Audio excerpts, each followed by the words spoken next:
Bom dia, boa tarde, boa noite para quem nos acompanha na leitura comentada desse livro, O Homem Integral. Estamos no capítulo 3, A Busca da Realidade. O item que estamos estudando é a consciência ética. Semana passada, vou voltar um pouquinho na leitura da semana passada para não perder o dinamismo, né? O gancho para a gente começar a leitura de hoje. Então, nós lemos na semana passada que a introspecção ajuda o homem por ser o processo de conduzir a atenção para dentro, para a análise das possibilidades íntimas, para a reflexão do conteúdo emocional e a meditação que desenvolva as forças latentes. Deste modo, não pode afastar o homem para lugares especiais ou favorecer comportamentos exóticos, desligando-se do mundo objetivo e caindo em alienação. Então, essa leitura da semana passada vai nos trazer uma importante recomendação da mentora, que é importante que nós olhemos para dentro de nós. Porém, não nos afastando ou isolando ou nos alienando, porque isso por si só não vai nos ajudar nesse processo de despertar da consciência, que é o título desse capítulo, né? A consciência ética, porque é no convívio social que eu vou despertar essa consciência ética, ou seja, eu preciso olhar para dentro de mim, mas dentro de um grupo social ou na interação social. Ela vai completar então dizendo: vivendo-se no mundo, torna-se inevitável vencer-lhe os impositivos negativos, tempestuosos das pressões esmagadoras. O que ela está dizendo? Que para o desenvolvimento da nossa maturidade psicológica, nós precisamos estar nesse ambiente de testes, que é o mundo. É isso, para estar no mundo, viver no mundo, interagir com o outro, eu vou me deparar com impositivos, muitas vezes que eu considero negativo, mas que para mim são testes para que eu possa me fortalecer e me conhecer. Por quê? Eu não consigo necessariamente olhar para mim com as minhas mazelas, as minhas dificuldades e até mesmo com as minhas virtudes, eu não consigo, a gente sabe disso, que a gente não consegue olhar para a gente. Então, o outro que a gente olha, que a gente vê, é um espelho de nós mesmos. Então, é no convívio com o outro que eu vou comparando e me reconhecendo aquilo que eu preciso melhorar, aquilo que já está bem posto em mim, né? Então, o convívio com o outro é muito importante, é isso que ela está dizendo. E esses impositivos do mundo, essas coisas que eu julgo negativas, na verdade, para mim, são testes que vai me ajudar nesse processo de autodescobrimento e desenvolvimento da consciência ética. Ela continua: diante dos seus desafios, enfrentá-los com natural disposição de luta, não alterando o comportamento nem o deixando estiolar-se. Então, o que é isso, né? O que ela está dizendo aqui? Que esses desafios da vida, que a gente pode chamar naquilo quando a gente faz a oração do Pai Nosso que Jesus nos deixou, as tentações do mundo. Então, existem tentações no mundo, são esses desafios. É preciso enfrentá-lo com espírito de luta. O que é isso, a disposição de luta?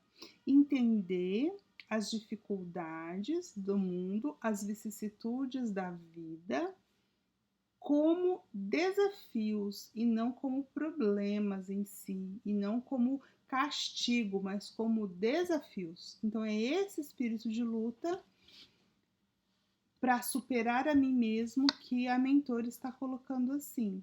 Então, se a gente pensa nesses desafios, nessas questões que a vida nos traz, de um ponto de vista de ser testes para eu vencer, eu tenho um outro olhar sobre as dificuldades que eu enfrento.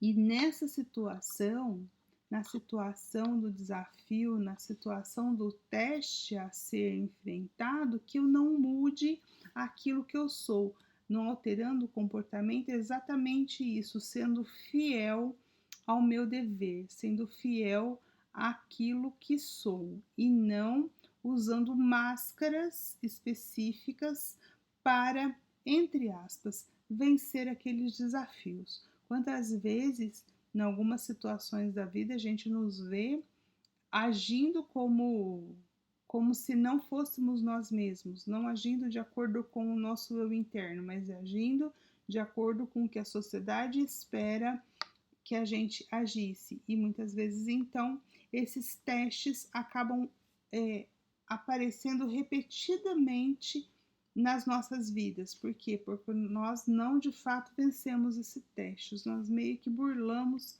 as leis usando máscaras para enfrentar aquela situação, mas sem ultrapassar, ou sem vencer, ou sem passar naquele teste, né? É isso que ela quer dizer, tá certo?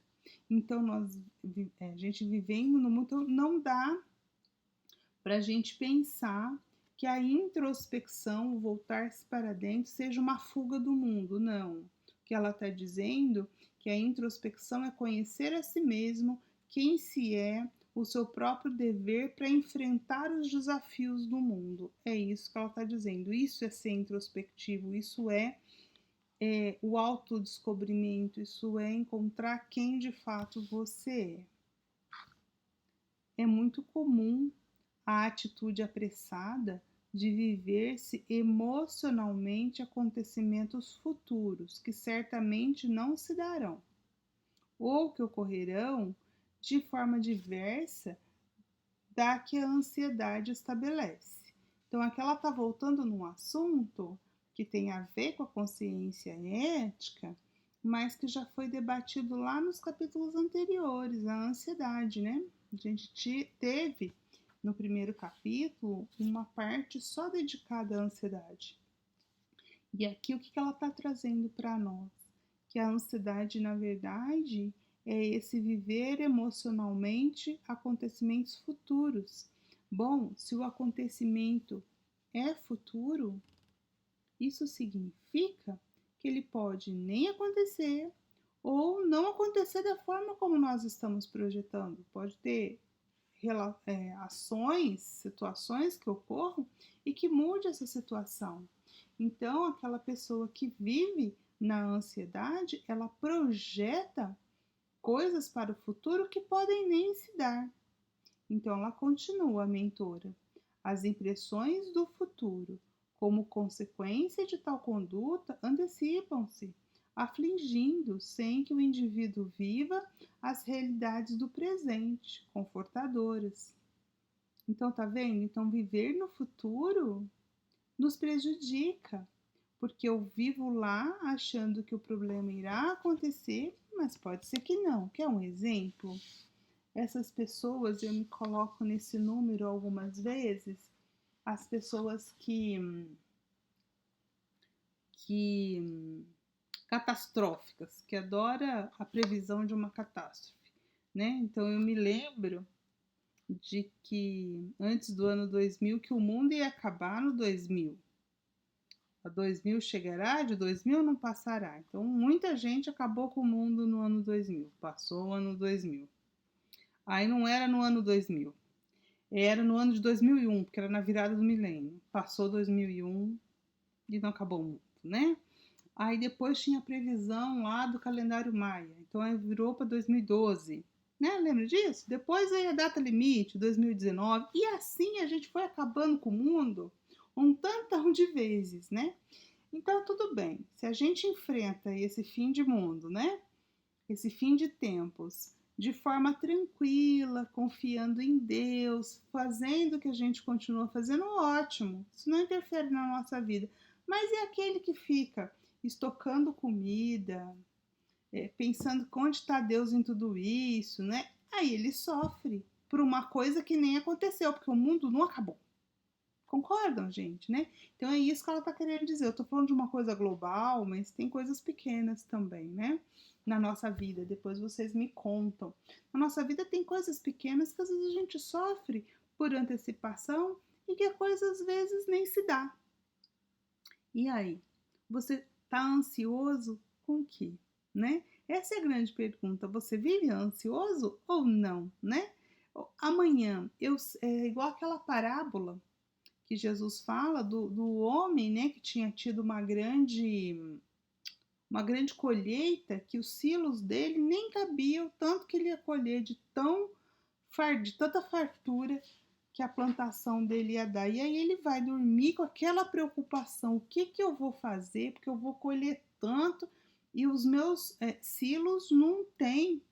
Então ele tinha um problema, né? E ele ficou muito preocupado com aquilo e ele foi dormir pensando que no outro dia ele ia trabalhar para ver como é que ele fazia para construir novos silos, para poder guardar.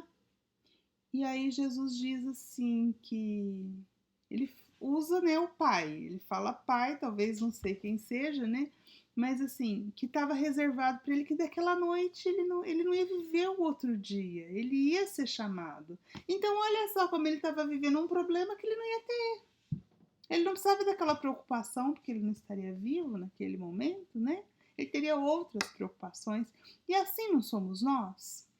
Sempre pensando no futuro é diferente do previdente, né? É diferente do previdente, mas o ansioso, ele acaba vivendo uma situação, ele sofre no presente aquilo que está no futuro, que pode ser que aconteça, mas pode ser que não aconteça, ele sofreu à toa, não é mesmo? Então é isso que ela está querendo dizer, né? Essas impressões do futuro. A gente precisa viver a realidade do presente, que é confortadora, como eu estou hoje, né? E entender como é que Jesus falava, usando uma fala evangélica, né? Para cada dia basta o seu mal. O que ele está querendo dizer? Vamos nos ocupar e não é preocupar, porque preocupar é se ocupar antecipadamente. Vamos nos ocupar do problema de hoje. Qual é o problema que você tem hoje? E resolve, e age. Não ficar se preocupando com o futuro, porque quando você está se preocupando com o futuro, você gasta energia se preocupando com o futuro e deixa de agir no presente. Aí eu queria deixar essa reflexão para a gente discutir aqui no grupo, logo depois da leitura, e vocês que estão acompanhando só a gravação, pensem aí, quais são as coisas que você está se preocupando com o futuro e essa energia que você desperdiça em resolver no presente. Por exemplo, uma pessoa que se preocupa com o futuro dos filhos, vamos colocar assim, né? Deveria estar se ocupando no que ele pode dar para os filhos hoje e não no que pode acontecer no futuro, porque o que você está fazendo hoje impacta o futuro, né? Para essa conduta, aí ela vai dar a receita agora, né? Para essa conduta ansiosa, Jesus recomendava que a cada dia basta sua aflição, favorecendo o ser com equilíbrio para manter-se diante de cada hora e fruí-la conforme se apresente. Olha que coisa mais interessante. É essa que ela está trazendo. Olha, de acordo com os ensinamentos de Jesus, Jesus está dizendo para a gente aproveitar o dia de hoje, a hora que corre. Então, a hora de ser feliz é agora. Não é quando eu me aposentar, quando eu me casar, quando eu comprar tal coisa, quando eu trocar de carro. Não. A hora para a gente fruir, para a gente ser feliz, para a gente viver, para a gente aprender é agora. Viva o hoje, a hora presente. Esse é o ensinamento do Evangelho, porque o futuro você não controla, então não adianta ficar ansioso por ele. O passado você não controla, porque você não consegue voltar e mudar. O que você controla é a ação que você vai ter agora. E você vai agir como? Não é o despertar? Em que contexto que nós estamos estudando isso? Essa questão da ansiedade. Que contexto ela está agora? A ansiedade está agora no contexto da consciência ética. Não esqueça que é isso que nós estamos estudando. Então, o que isso quer dizer? O amadurecimento da sua consciência ética é resultado do autodescobrimento.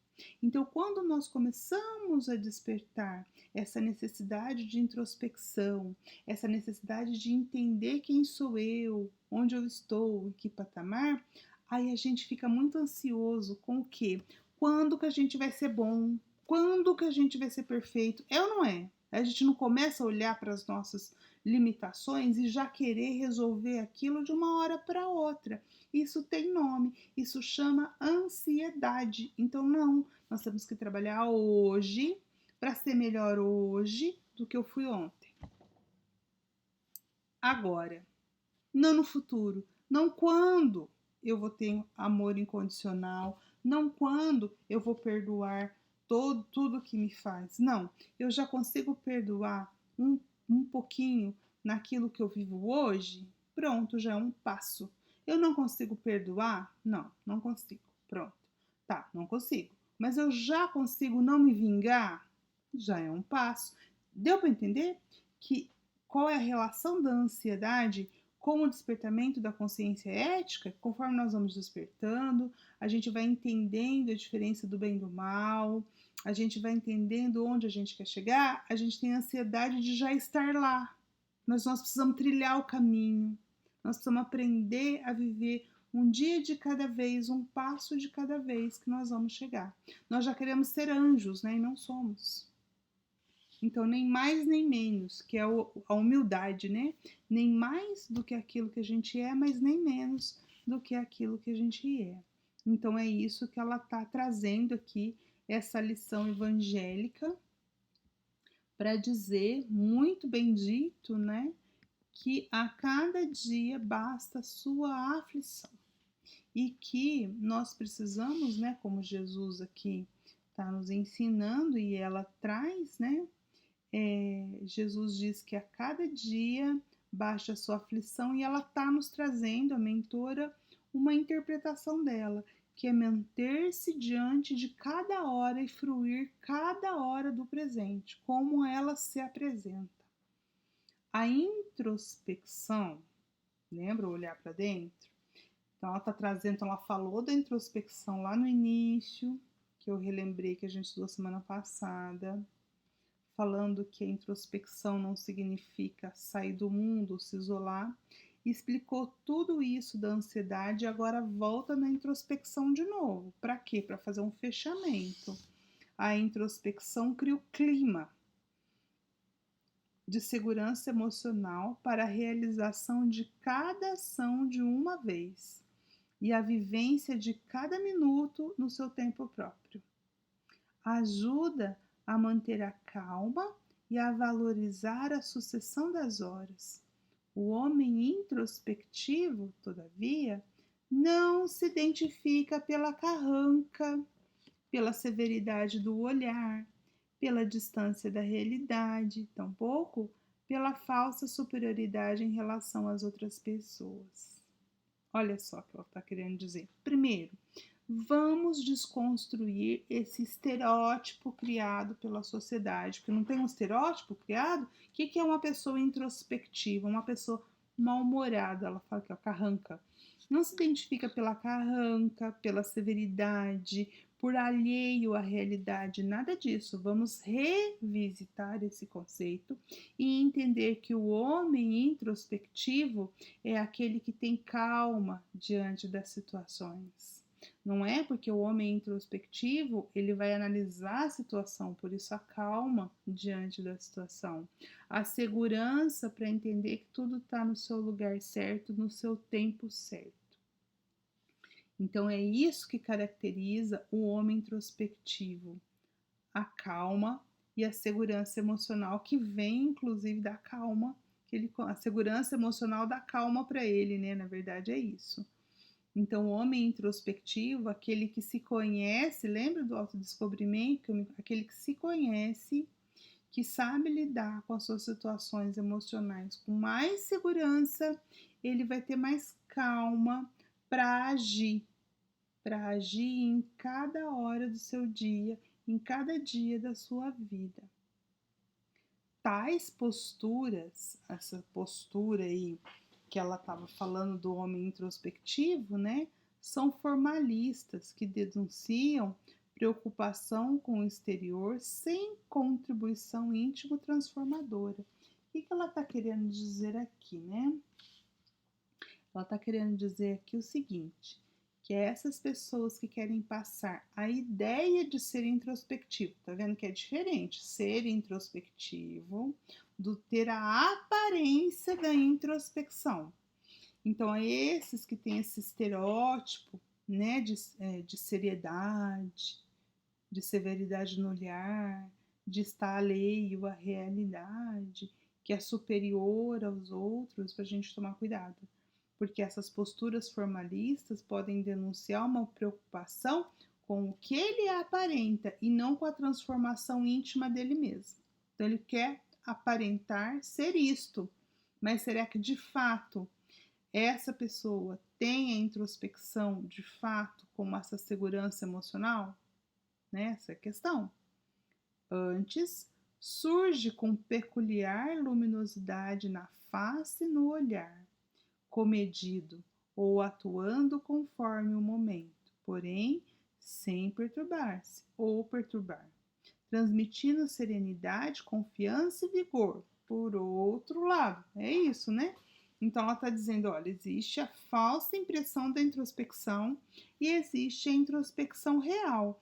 A introspecção real, aquele homem introspectivo de fato, ele transmite no olhar esse comedimento, essa calma, a calma para que ele não se perturbe, não perturbe o ambiente, porque ele transmite para o ambiente, para as pessoas, serenidade, confiança e vigor. A introspecção torna-se um ato saudável, não um vício ou evasão da realidade. Qual é a defesa aqui da mentora? A defesa é que a gente desenvolva essa introspecção, esse olhar para dentro, mas vivendo no mundo, perante os desafios, com essa calma íntima de que tudo está no seu lugar, que eu posso agir com calma no momento certo. E aí, continuando.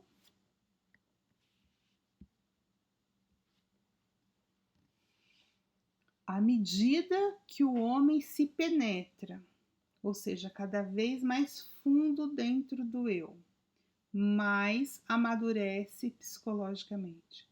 Quanto mais autodescobrimento, quanto mais para dentro de mim, mais a mente vai amadurecendo, saindo da proteção fictícia em que se esconde, dependência da mãe, da infância, do medo, da ansiedade, do ódio, do ressentimento, da solidão, para assumir a sua identidade, a sua humanidade. Então, como é que o homem se transforma em homem? Como é que o homem, lembra que ela começou, eu vou voltar para vocês um pouquinho, a consciência ética dizendo assim, que o homem é o único animal ético que existe? E aí ela fala, porém, essa consciência ética existe nele em potencial? Isso está lá no início. Então aqui ela está retomando. Então o que nos faz humanos? O que nos faz seres humanos? A consciência ética. Concorda? Se o homem é o único animal ético, a consciência ética. Isso nos torna humano. Mas não é isso que eu vejo no mundo. Foi tudo isso que ela começou falando. Não é isso que eu estou vendo, né? Esse homem ético. Por quê? Porque existe um potencial. Se existe potencial, como é que eu desenvolvo? E aqui já tem um caminho, ela já disse. Né? Aí ela começa o caminho. Como é que eu desenvolvo a consciência ética? Primeiro, a consciência ética vai ser resultado do autodescobrimento. Então, eu me colocando na situação de encarar essa aventura que é o autodescobrimento. Ou seja, eu preciso querer me encontrar. Primeira coisa é isso, querer descobrir o que sou, a que vim, para onde vou, quem sou eu. A partir disso, a partir dessa vontade, porque a vontade vai ser a alavanca que vai me levar a amadurecer psicologicamente, consequentemente desenvolver a consciência ética. Então, primeiro a vontade de autodescobrir-se. E conforme eu vou me autodescobrindo, conforme mais eu vou me eu não sei falar isso, mas conforme avança a introspecção, quanto mais introspectivo para dentro de mim eu vou me tornando, mais maduro eu vou ficando psicologicamente, a mente vai ficando mais maduro. E se a mente fica mais maduro, essas dependências todas, elas se tomam um monte aí, né? Essas dependências todas que nos limita o agir da mente na Terra, que é ela começa dependência da mãe, da infância, do medo, da ansiedade, do ódio, do ressentimento, da solidão, da falta de perdão, né? Isso tudo me limita. Quando eu amadureço, eu saio dessa proteção, que são essas dependências. Essas dependências são proteções, camadas de proteção que a mente infantil vai fazendo para se proteger. Então, eu vou tirando essas camadas para assumir a minha verdadeira identidade como ser humano. É isso. Aí nasce o ser humano ético, gente. Olha que beleza. Olha como é que ela vai ligando as coisas, né? Aí, por fim, as ações humanistas são o passo que desvela a consciência ética no indivíduo que já não se contenta com a experiência do prazer pessoal, egoísta, dando-se conta das necessidades que lhe vigem em volta, aguardando a sua contribuição. Quantos a gente pode olhar e falar, olha, uma ação humanista, uma ação de alguém que não visa o seu próprio bem, o seu próprio prazer, mas encontra o prazer em servir. Não foi isso que o nosso JC falou? Que ele veio para servir? Não é isso que ele nos dá lá, o exemplo, naquele episódio do Lava Pés? Que aquele que se fez menor seria o maior no reino dos céus? Não é isso que ele está dizendo? Por quê? Porque aquele que já serve, aquele que tem ação humanista nesse sentido de pensar no outro ao invés de si, já é psicologicamente mais maduro, já saiu da infância psicológica e já começa a adentrar na fase adulta, né? Na maturidade do seu psiquismo e, consequentemente, vai despertando então a sua consciência ética, se sentindo parte de um organismo que é a humanidade. O que é a humanidade? É um organismo, nós somos células desse organismo. Só que muitas vezes a gente pensa na ação do homem, nessa ação egoísta, só pensando no prazer social. Se a gente pensar nisso dentro de um organismo, entenda a humanidade como um organismo. Quando eu ajo dessa forma egoísta, você concorda que eu me comporto como um câncer desse organismo? E o que o câncer faz? Mata o organismo, não é isso? A célula, o órgão, ela precisa pensar que ela é o quê? Ela é parte de um todo e que ela contribui para esse todo, ela se doa para esse todo, na mesma medida que ela recebe do todo, sua razão de existência está no todo, ou seja, eu dou para receber. Não é dando que se recebe, não é isso que está lá na oração de Francisco de Assis? Ou seja, quando eu me dou para o todo, eu não faço aquilo que eu quero, mas eu faço aquilo que o organismo precisa. Isso é uma ação humanista. Eu fatalmente recebo então de volta a minha razão de existir. Eu me alimento ou eu vivo nesse organismo que está harmônico. Então é por isso que ela diz que as ações humanistas são o passo que desvela a consciência ética. O que é desvelar? Tirar. Não é que ela está potencialmente plena, não. Mas quando eu faço algo que é maior que eu, que transcende a mim, uma ação humanista nesse sentido que transcende a mim, que é um bem maior, seja em prol de alguém, de uma pessoa, seja em prol de um grupo familiar, em prol da comunidade, é maior que eu. Então, isso é que vai fazer cair o véu da consciência e eu vou começar então o despertamento dessa consciência ética. Primeiro passo para o desenvolvimento da consciência ética, autodescobrimento, querer se descobrir. Segundo passo, a introspecção, reconhecer o estágio que eu estou, como eu estou. Terceiro passo, a ação humanista, ou seja, o que Jesus, né, as palavras do Evangelho, o amor incondicional, pensar no amor maior que eu, mais que mim, né? Então é isso que ela está dizendo. As ações humanistas são esse passo que desvela a consciência ética no indivíduo, que não se contenta mais com a experiência pessoal, plenamente egoísta. Não dá mais, ele já não reconhece prazer no prazer a si próprio, mas ele encontra sentido na sua vida em servir ao outro, né? Fazer parte de algo que é maior que ele, dando-se conta das necessidades que lhe vigem em volta, aguardando então a sua contribuição. Deixa eu ver se é isso, gente. Eu acho que por hoje é isso. Eu marquei aqui no livro, mas eu acho que por hoje é isso. Daqui a pouco eu marco aqui, mas nesse sentido, a nossa leitura de hoje conseguiu nos dar uma visão mais ampla daquilo que a mentora quis nos trazer, né? Está nos trazendo nesse capítulo da consciência ética. Aqui nós temos os 3 passos do despertamento da consciência ética.